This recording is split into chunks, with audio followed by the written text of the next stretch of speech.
So welcome everyone, आप सभी का स्वागत है मेरे इस यूट्यूब चैनल पे। आज करेंगे हम बात एचडीएफसी बैंक के ऊपर, एचडीएफसी लाइफ के ऊपर और एचडीएफसी के ऊपर, और देखेंगे आने वाले टाइम में कौन सा स्टॉक अच्छा परफॉर्म करने वाला है, इनमें से कोई सा मल्टी बैगर साबित हो सकता है या नहीं। तो आइए इन पे बात करते हैं, चर्चा शुरू करते हैं अपनी। सबसे पहले बात कर लेते हैं एचडीएफसी बैंक लिमिटेड के ऊपर।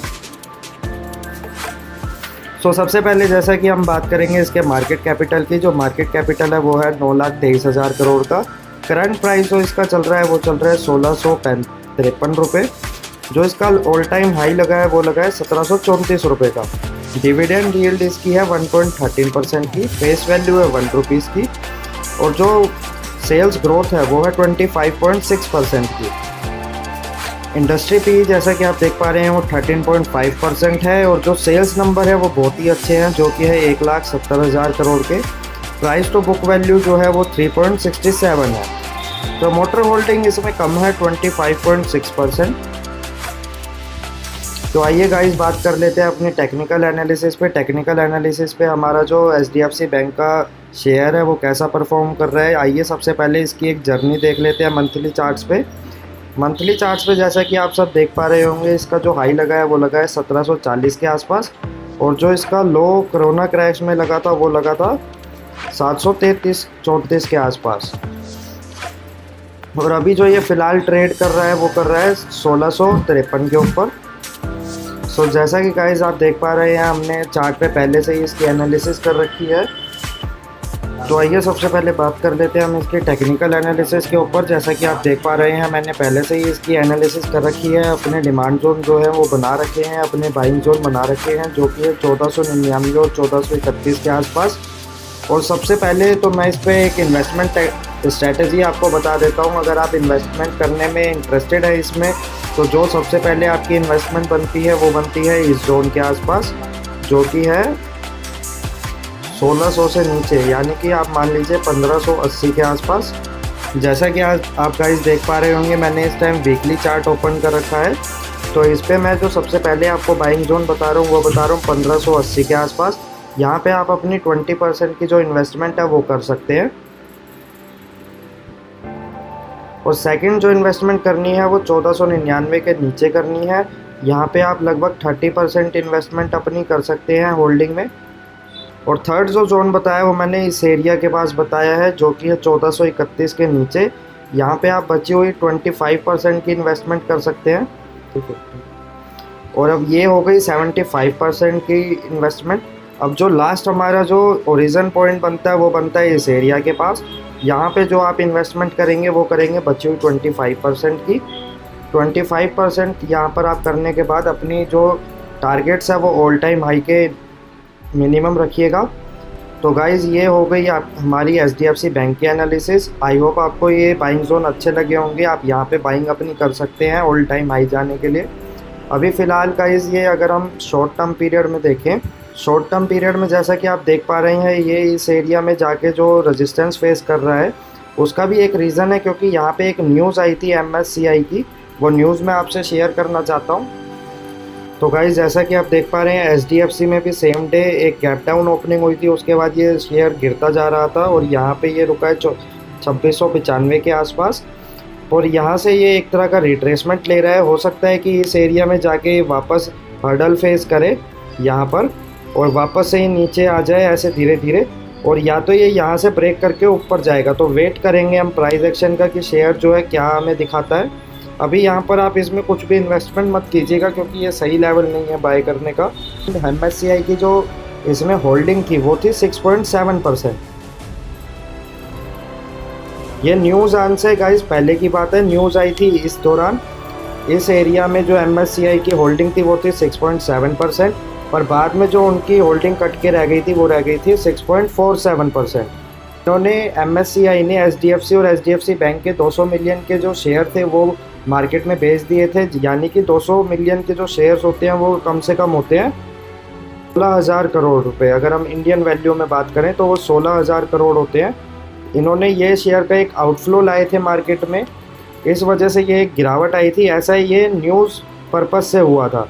पर अगर हम टेक्निकल एनालिसिस की बात की जाए तो टेक्निकल एनालिसिस में ये अपने एक जोन पे आया था और बाइंग जोन से एक रिट्रेसमेंट दिखा रहा है। आई होप ये अब ये नीचे आ जाए, यहाँ से हमें एक बाइंग अपॉर्चुनिटी दे HDFC बैंक में। तो गाइस आइए अब बात कर लेते हैं HDFC शेयर के ऊपर। HDFC का शेयर फंडामेंटल्स में कैसा परफॉर्म कर रहा है। तो सबसे पहले जैसा कि मार्केट कैप के बारे में बात करेंगे, मार्केट कैप जो है वो है 5 लाख करोड़ की। करंट प्राइस जो चल रहा है वो चल रहा है 2768 रुपये, 2768। और जो हाई लगा है वो बिल्कुल इसके 100 रुपये ऊपर लगा है, जो लगा है 2867 रुपये का। और जो इसका लो लगा है वो लगा है 2026 रुपये का। डिविडेंड यील्ड इसकी अच्छी नहीं लगी मुझे, 1.60%। फेस वैल्यू इसका दो रुपये है, 2 रुपये पर शेयर। सेल्स ग्रोथ ठीक है 12.5%। डेब्ट टू इक्विटी भी ठीक है 2.89%, जो कि हमें कर्ज बताती है कंपनी पे कर्जा कितना है। और इंडस्ट्री पी जो है वो है 20.7%। स्टॉक पी 194 है। और ROCE जो है वो है 9.38%। प्राइस टू बुक वैल्यू जो है वो है 2.53%। ROE की हमने पहले बात कर ली थी, 13.7% था। आइए अब इसकी बात कर लेते हैं प्रोज एंड कॉन्स की। Company has been maintaining a healthy dividend payout of 25.7%, जो कि एक अच्छा नंबर है पर इतना इंटरेस्टिंग भी नहीं है। और कॉन्स की बात करें जो है वो है stock is trading at 2.53 time its book value. Company has low interest coverage ratio. Tax rate seems low. Company has low return on equity of 13.5 over last 3 years. तो गाइज़ इस शेयर में मुझे इतना इंटरेस्ट नहीं लगा। आइए अब बात कर लेते हैं इसके टेक्निकल एनालिसिस के ऊपर। टेक्निकल एनालिसिस में हमें ये शेयर कैसा लग रहा है। तो गाइज़ जैसा कि आपने देखा था, मैंने HDFC बैंक पे पहले से ही एनालिसिस करी थी। तो ये जो जितने भी जोन है, मुझे बस इस पर एक जोन अच्छा लगा था, जो कि था इस एरिया में ये जो जोन था। और इस जोन में अगर ये आपको कभी शेयर मिलता है तो आप यहाँ पे 25% की जो इन्वेस्टमेंट है यहाँ पे एंट्री ले सकते हैं अपनी इन्वेस्टमेंट करके। और जो ये जोन है, इस जोन में मैं इंटरेस्टेड हूँ। अगर कभी भी मुझे ये स्टॉक जो है 2050 से 1920 तक मिलता है इस एरिया में, तो मैं यहाँ पे इंटरेस्टेड हूँ बाइंग करने में। मैं यहाँ पे 50% ऑफ इन्वेस्टमेंट अपनी करूँगा। तो गाइज़ अगर आपको ये शेयर अच्छा लगता है और आपको एंट्री बनानी है तो इस जोन के आसपास बनाइएगा और यहाँ पे अपनी इन्वेस्टमेंट का सिर्फ 25% डालिएगा। और वेट कीजिएगा कि जो मार्केट का जो ये ओरिजिन पॉइंट है यहाँ पे ये शेयर आए, क्योंकि ये एक अच्छा बहुत स्ट्रॉन्ग डिमांड जोन है, बाइंग जोन है। यहाँ पे आप अपनी 50% इन्वेस्टमेंट डालिएगा।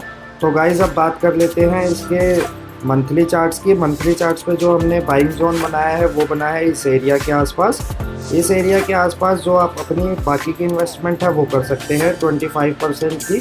अगर आप मेरे हिसाब से चले तो मैं अपनी बची हुई 50% यहाँ पे करूँगा। और अगर आपने इस एरिया में कहीं पे अगर करी है इन्वेस्टमेंट यहाँ पे 25%, तो आप यहाँ पे 25% कीजिएगा। और अगर आप मेरे साथ इन्वेस्टमेंट करना चाहते हैं 50 यहाँ पे और 50 यहाँ पे, तो आप ऐसे भी कर सकते हैं। जैसा सिनेरियो आपको अच्छा लगे आप वैसे फॉलो कीजिएगा। तो गाइज़ ये हो गई HDFC के ऊपर टेक्निकल एनालिसिस के ऊपर। टेक्निकल एनालिसिस में बाकी मुझे ये इतना खास नहीं लगा, ना तो इसके मुझे फंडामेंटल इतने खास लगे, ना तो मुझे इसकी टेक्निकल इतने अच्छे लगे। पर वैसे अगर बात किया जाए तो शेयर में कोई भी दिक्कत नहीं है। अगर आप देखेंगे हैवी वेट स्टॉक रखता है, ये अपनी मार्केट का लीडर भी रह चुका है और अभी फ़िलहाल भी ये मार्केट लीडर में ही रहता है। तो गाइज़ आइए सबसे लास्ट में अब बात कर लेते हैं HDFC लाइफ इंश्योरेंस कंपनी के ऊपर, जो कि इन तीनों में मुझे सबसे अच्छा लगा। और इसमें मैं पर्सनली अपना इन्वेस्टमेंट करना चाहता हूँ और करूँगा भी इसमें इन्वेस्ट। तो सबसे पहले हम बात कर लेते हैं इसके मार्केट कैपिटल की। मार्केट कैपिटल जो है वो 1,21,000 करोड़ का है। स्टॉक पी जो है वो 89.2% का है। ROCE जो है वो 9.56% का है। सेल्स नंबर ठीक है इसके, अभी 70,000 के सेल्स नंबर है। प्राइस टू बुक वैल्यू जो है 9.38 है। और सबसे अच्छी बात अगर आपने नोटिस करी हो तो प्रोमोटर होल्डिंग इसकी 50.3% है, जो कि पिछली HDFC बैंक और HDFC से ज़्यादा है। इंडस्ट्री पी जो है 49.7% है। डेब्ट टू इक्विटी भी आप देख रहे होंगे, पिछले अपने HDFC में सबसे अच्छा आपको यही दिखा होगा 0.07 का। ROE जो बात करेंगे तो 9.57 है। करंट प्राइस जो चल रहा है वो चल रहा है 568 का। हाई लगा है 621 का और लो लगा है 458 का। आइए अब बात कर लेते हैं प्रो एंड कॉन्स की। कंपनी है इज़ ऑलमोस्ट डेट फ्री, जो कि बहुत अच्छी बात है। Company has been maintaining a healthy dividend payout of 29%, जो कि पिछले स्टॉक से ज़्यादा अच्छा है। और आइए अब बात कर लेते हैं कॉन्स की। Stock is trading eight 9.3% times it's book value, tax rate seems low, company has a low return on equity of 11% over last 3 years, earning include and other income of rupees 1400 crore, promoter holding has decreased over last 3 years। ये एक negative scenario है इनके दो, अगर देखा जाए तो, पर ये इतना इम्पैक्ट नहीं डालेंगे। तो आइए अब बात कर लेते हैं इसमें कंपैरिजन की। कंपैरिजन में आप देख रहे होंगे सेकंड नंबर पे ये स्टॉक हमारा रहता है हमेशा हमारे इंडिया में। ऊपर LIC है, life insurance corporation of India. और जैसा कि आप सब देख पा रहे होंगे इसका जो स्टॉक है वो अभी इतना ही अच्छी रैली उसने नहीं दी है, तो आने वाले टाइम में इससे एक हम अच्छी रैली देख सकते हैं और अपनी इन्वेस्टमेंट भी कर सकते हैं, जो कि मैं पर्सनली करना चाहूँगा इसमें इन्वेस्टमेंट। तो आइए बात कर लेते हैं इसमें टेक्निकल एनालिसिस की, कि टेक्निकल एनालिसिस में ये स्टॉक कैसा परफॉर्म कर रहा है, इसकी जर्नी कैसी चल रही है। सो गाइस, जैसा कि आप सब देख पा रहे होंगे मैंने इस पर पहले से ही एनालिसिस कर रखी है। यह है हमारा मंथली चार्ट। मंथली चार्ट पे इसका 307 पे ओपनिंग प्राइस है। उसके बाद ये एक तरह से साइडवेज आप देख पा रहे होंगे। और आप लोग ये सोच रहे होंगे कि गुरुजी साइडवेज वाले स्टॉक में इंटरेस्टेड है, तो मंथली में तो हमें ये स्टॉक एक तरह से साइडवेज लगा, और वीकली में भी इसने कुछ अभी खास परफॉर्म नहीं किया है। पर अगर आप इसमें इंटरेस्टेड है तो इसमें, जैसा कि मैंने एक नई स्ट्रेटजी जब हमारा YouTube चैनल नहीं था तो मैंने अपने स्टूडेंट्स को ये एक एरिया बताया था। यहाँ पे स्टॉक आया तो नहीं था, ना हम इन्वेस्ट कर पाए थे इस एरिया में, पर हम यहाँ पे बैठे हुए थे 449 के लेवल पे, 450 के लेवल पे, पर यहाँ पे स्टॉक कभी आया ही नहीं अभी तक। पहले आया था पर पहले हम इन्वेस्ट नहीं कर पाए थे उस टाइम।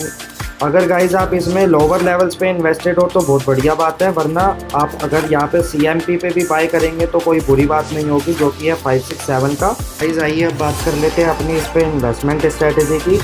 तो सबसे पहले कि जैसा कि ये स्टॉक मैं इसमें खुद इंटरेस्टेड हूँ इन्वेस्टमेंट करने के लिए, और मैंने इसमें अभी कुछ ही दिनों पहले इन्वेस्टमेंट भी करी है, वो करी है 500 के लेवल पे।